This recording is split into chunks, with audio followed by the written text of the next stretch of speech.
Assalamualaikum warahmatullahi wabarakatuh. Waalaikumsalam warahmatullahi wabarakatuh. Nyun sewu Bu Yanti, ini saya ngerepoti jenengan sebagai kepala sekolah SD Kalikiri 2. Tujuan saya ingin mewawancara dengan jenengan selaku kepala sekolah seputar pengambilan keputusan yang berbasis nilai-nilai kebajikan. Silakan Pak, dengan senang hati. Oke, ada beberapa pertanyaan yang nanti akan saya ajukan. Barangkali dengan bisa menjawabnya dengan apa yang pengalaman yang ada di sini. Kita mulai nggak Bu Yanti? Silakan. Jadi Bu, untuk yang pertama, selama ini bagaimana Ibu mengidentifikasi kasus-kasus yang merupakan dilema etika dan bujukan moral? Selama ini saya mengidentifikasi kasus-kasus yang saya alami dengan terlebih dahulu mengidentifikasi masalah-masalah tersebut. Apalagi bersinggungan dengan nilai kebenaran melawan kebenaran. Di mana yang perlu didahulukan saya memandang sebagai masalah dilema etika. Namun bila kemudian saya melakukan serangkaian uji terhadap masalah tersebut, bila salah satu bertentangan dengan uji yang sama, lakukan di mana saya merasa tidak nyaman, berarti dalam kategori bujukan moral. Terus selama ini bagaimana Anda menjalankan pengambilan keputusan di sekolah Ibu Yanti, ya, terutama untuk kasus-kasus di mana ada dua kepentingan yang sama-sama benar, sama-sama mengandung nilai kebajikan? Saya akan mencoba menjawab. Selama ini saya, bila ada kasus-kasus yang menyangkut dua kepentingan yang sama benar dan bernilai kebajikan, maka saya akan mempertimbangkan pemilihan paradigma yang paling tepat, apakah individu lawan kelompok atau rasa keadilan lawan rasa kasihan, kebenaran lawan kesetiaan, jangka pendek lawan jangka panjang. Oh, berarti jangan menggunakan pertimbangan paradigma 4 paradigma tersebut nggih Bu. Terus langkah-langkah atau prosedur seperti apa yang biasa Bu Yanti lakukan selama ini? Langkah yang saya lakukan selama ini adalah dengan memikirkan lebih lanjut masalah tersebut, dengan memikirkan lebih dalam prinsip apakah yang akan saya gunakan menangani kasus ini. Apakah berpikir berbasis hasil akhir, and basic thinking, berpikir berbasis peraturan, rule basis thinking, pengambilan keputusan berbasis nilai-nilai kebajikan sebagai pemimpin, terus berpikir berbasis rasa peduli. Berarti ada beberapa prinsip yang jenengan gunakan nggih Bu. Terus hal-hal apa saja yang selama ini Bu Yanti anggap efektif dalam pengambilan keputusan pada kasus-kasus dilema etika?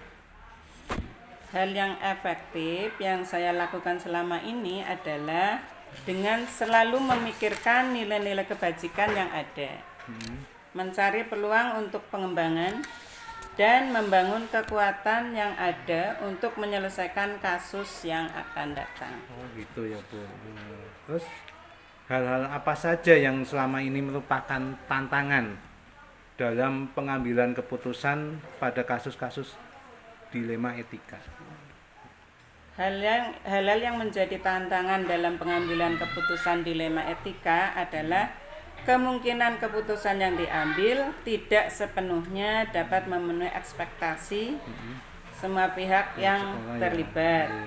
Namun, dengan pemikiran yang cermat, dengan mempertimbangkan dampak penanganan kasus ini, dapat mengakomodir semua pihak meski belum maksimal, maka diambillah suatu kebijakan keputusan oleh kepala sekolah. Berarti kadang ada yang tidak semua pihak itu puas dengan putusan jenengan ya Bu.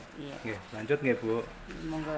Apakah Ibu memiliki sebuah tata kelola atau jadwal tertentu dalam penyelesaian kasus dilema etika? Apakah Bu Yanti langsung menyelesaikan di tempat atau memiliki sebuah jadwal untuk menyelesaikan bentuk atau prosedur apa yang Anda jalankan itu Bu? Selama ini saya tidak pernah menjadwalkan penyelesaian suatu kasus. Selagi kasus tersebut muncul, saat itu juga saya segera berkomunikasi dengan para guru mencari solusi dan menetapkan skala prioritas kasus dilema etika yang sangat penting dan menuntut segera diselesaikan. Maka segera saya tangani bekerja sama dengan pihak-pihak yang terkait dalam masalah tersebut. Jadi tidak ada jadwal khusus ya Bu. Jadi setiap ada kasus baru langsung jenengan tangani bagus nih Bu. Lanjut nggih Bu. Adakah seseorang atau faktor-faktor apa yang selama ini mempermudah atau membantu Anda dalam pengambilan keputusan dalam kasus-kasus dilema etika tersebut? Faktor yang mempengaruhi dan membantu saya dalam pengambilan keputusan dilema etika adalah kolaborasi dengan semua pihak yang terlibat, juga jalinan komunikasi yang baik dan intensif dengan semua warga sekolah, pihak terkait. Selain itu juga memiliki kompetensi dan teori tentang pengambilan keputusan yang memiliki dampak yang baik untuk semua pihak. Ya, berarti semua dilibatkan ya Bu, semua dalam pengambilan keputusan itu. Ya, ini pertanyaan terakhir nih Bu. Dari semua hal yang tadi telah disampaikan, pembelajaran apa yang dapat Anda petik dari pengalaman Anda mengambil keputusan dilema etika? Pembelajaran yang saya dapatkan adalah bahwa seorang pemimpin bila telah kompetensi dalam pengambilan keputusan, maka akan memiliki kebijakan yang tepat menyelesaikan kasus dilema etika yang akan membawa kebaikan untuk semua pihak yang terkait dalam masalah dilema etika ini.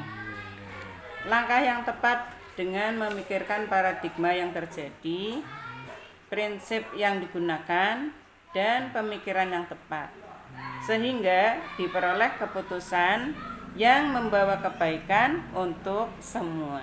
Bu. Bagus sekali yang telah Anda sampaikan. Berarti semua keputusan itu tetap memikirkan semua warga sekolah dan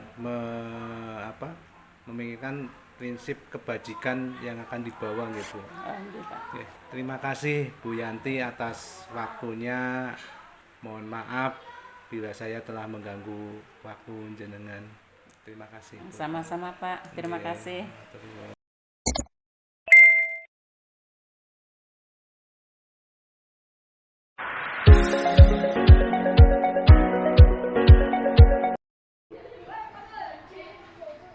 Selamat pagi Pak Mail.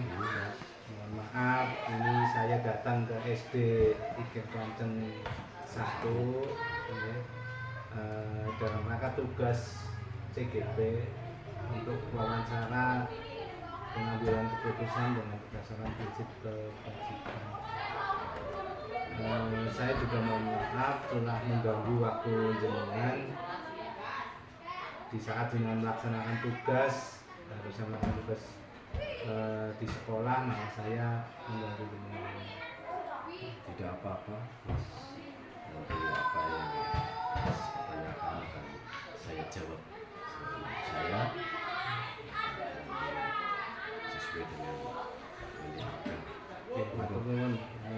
Ini seputar kasus-kasus pengambilan keputusan nggih Pak Mahil. Jadi selama ini kan jenengan sebagai kepala sekolah tentunya pernah mengambil suatu keputusan.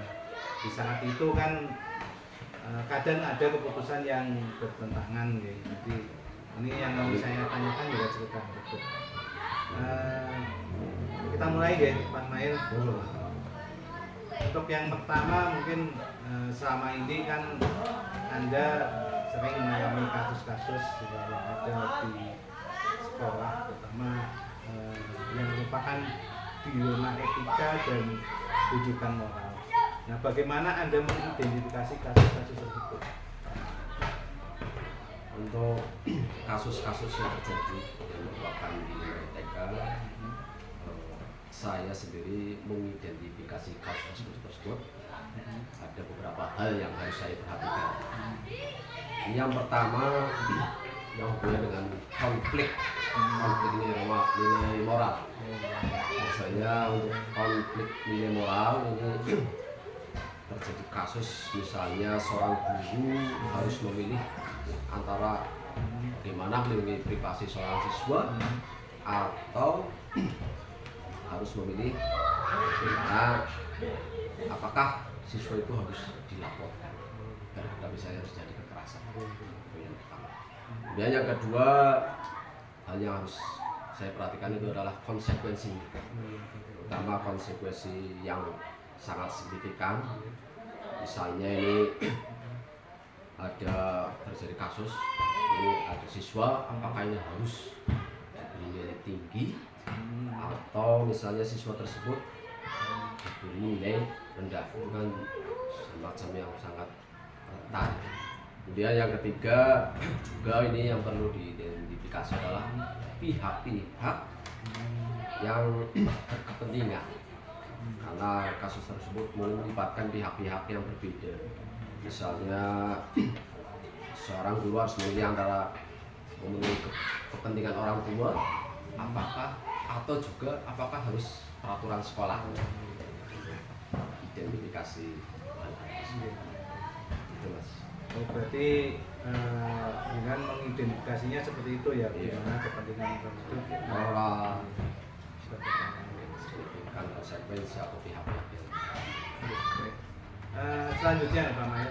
Nah, selama ini Anda akan menjalankan pengambilan keputusan di sekolah Anda, terutama untuk kasus-kasus di mana ada dua kepentingan. Kadang ada dua kepentingan yang sama-sama benar dan sama-sama mengandung nilai kebajikan. Nah, bagaimana Anda menjalankan pengambilan keputusan ini?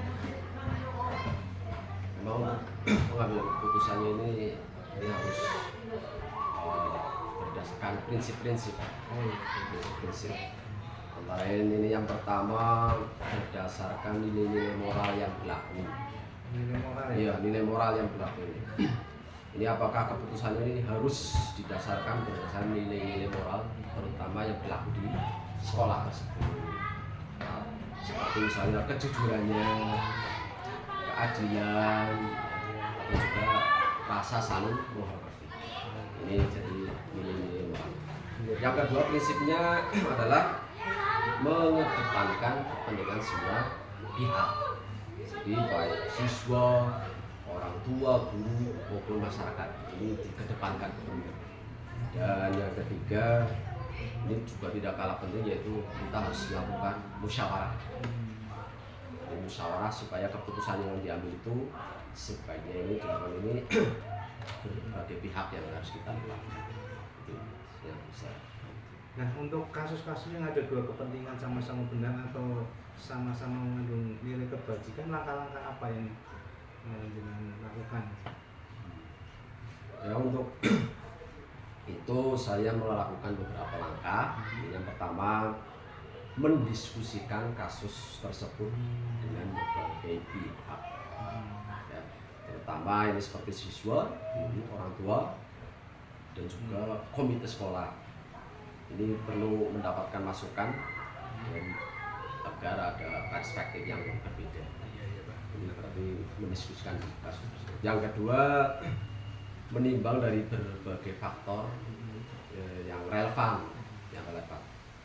Misalnya saya akan menimbang berbagai faktor itu dengan nilai moral yang terlibat, konsekuensi, atau setiap pilihan dan kepentingan semua pihak yang terlibat itu.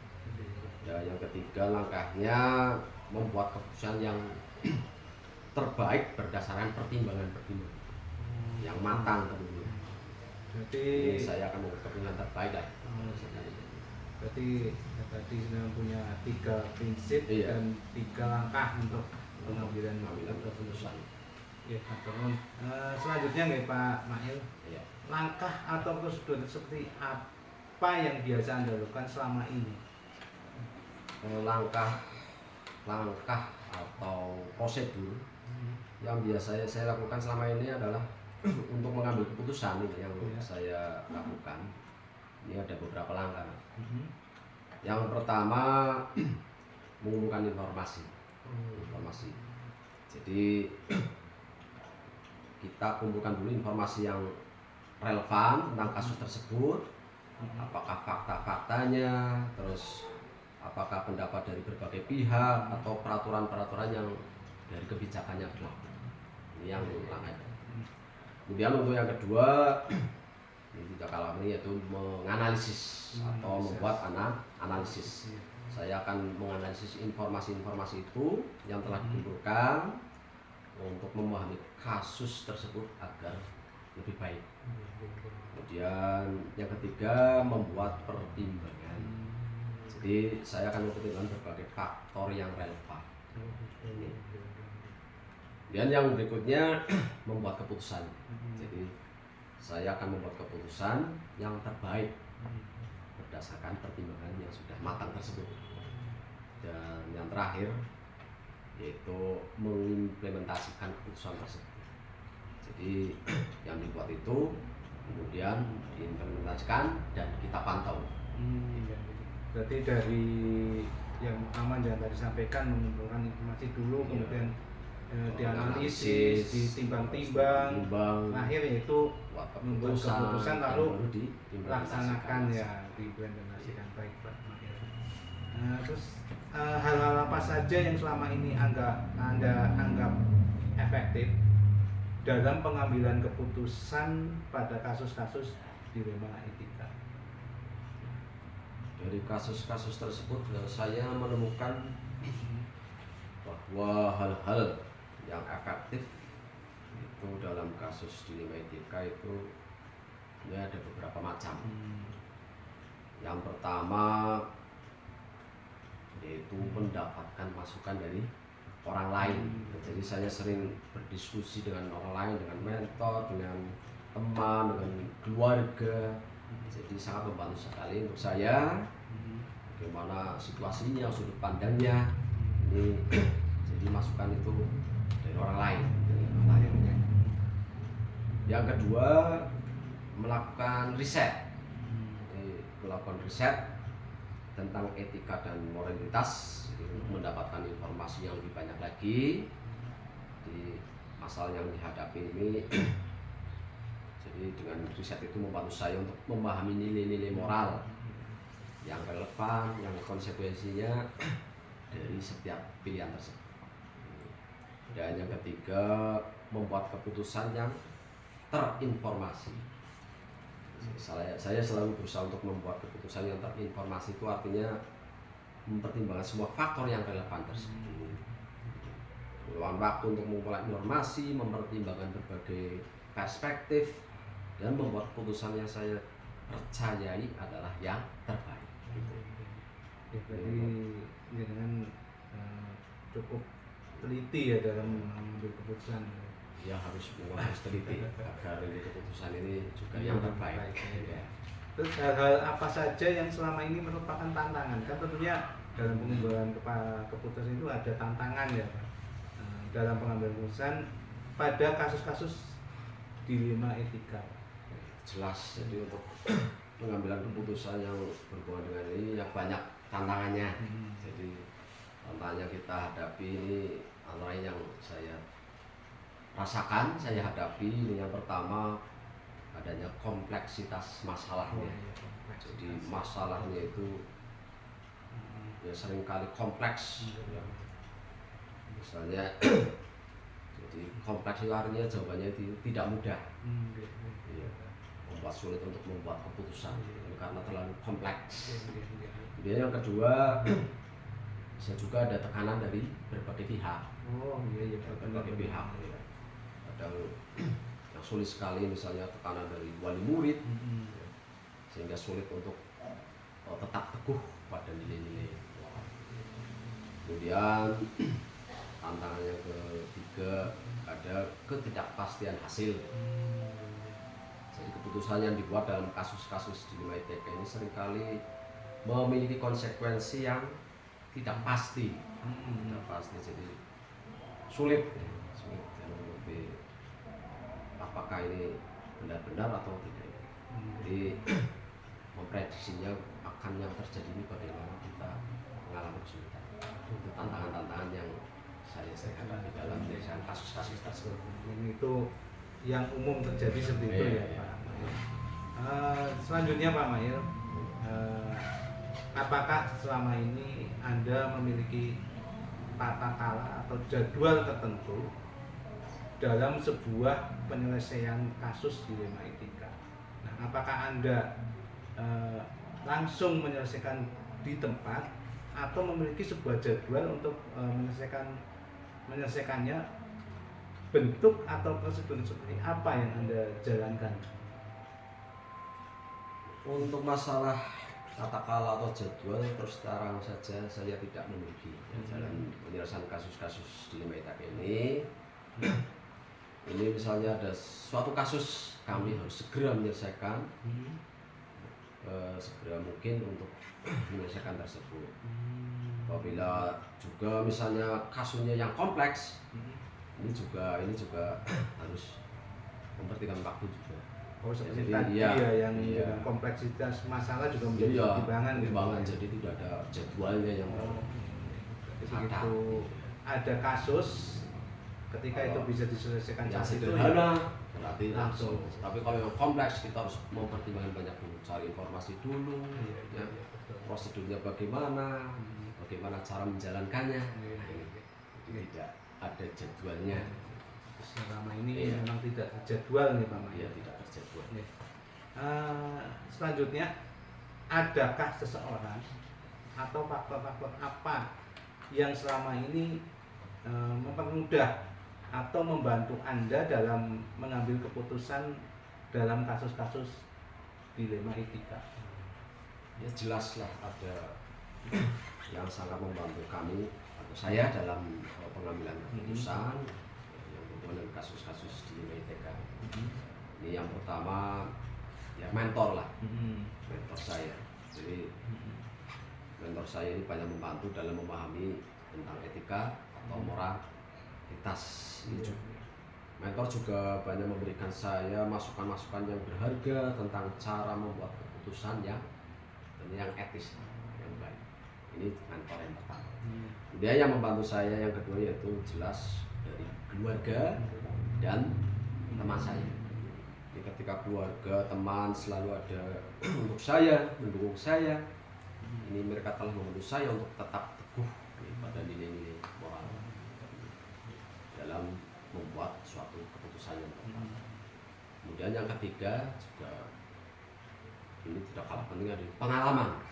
Pengalaman saya pertama ketika menjadi seorang kepala sekolah ini saya ya banyak belajar dari pengalaman. Misalnya membuat keputusan yang etis, ini membuat saya belajar dari ya, menjadi lebih baik, membuat keputusan itu di masa depan ini berarti dari pengalaman. Dari pengalaman, oh ini bagus, nah akhirnya kita terapkan ya. terapkan. Pengalaman Iya. tetap jadi guru yang paling berharga gitu. Iya. Pengalaman adalah guru yang terbaik. Terima kasih. Nah, ini pertanyaan terakhir ya Pak Mail. Dari semua hal yang tadi disampaikan ya, pembelajaran apa yang bisa Anda petik dari pengalaman Anda dalam mengambil keputusan di Lima Etika? Tentunya banyak hal yang telah saya pelajari. Ada pembelajaran yang paling penting yang saya petik dari pengalaman saya, yaitu dalam mengambil keputusan di Lima Etika. Yang pertama, ternyata pentingnya adalah mempertimbangkan semua faktor yang relevan. Ketika saya membuat keputusan, saya selalu berusaha untuk mempertimbangkan semua faktor yang relevan, yang sesuai lah. Termasuk nilai-nilai moral, konsekuensi dari setiap pilihan itu penting. Apalagi ini berhubungan dengan kepentingan semua pihak yang terlibat.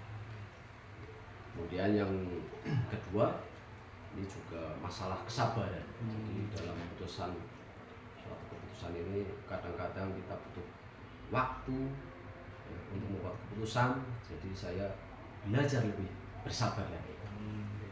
Itu saja. Terima kasih Pak Mail atas waktunya. Dari yang tadi kita bicarakan, kita tanya jawab tentang seputar pengambilan keputusan, banyak sekali pengalaman Anda yang bisa saya ambil, saya sampaikan di sini. Sekali lagi terima kasih atas waktunya dan mohon maaf sudah mengganggu waktu dengan tugas dengan. Sama-sama. Mudah-mudahan jawaban yang saya berikan bisa bermanfaat sesuai dengan apa yang Bapak harap. Terima kasih. Sama-sama. Semoga sukses. Amin, amin, amin, amin.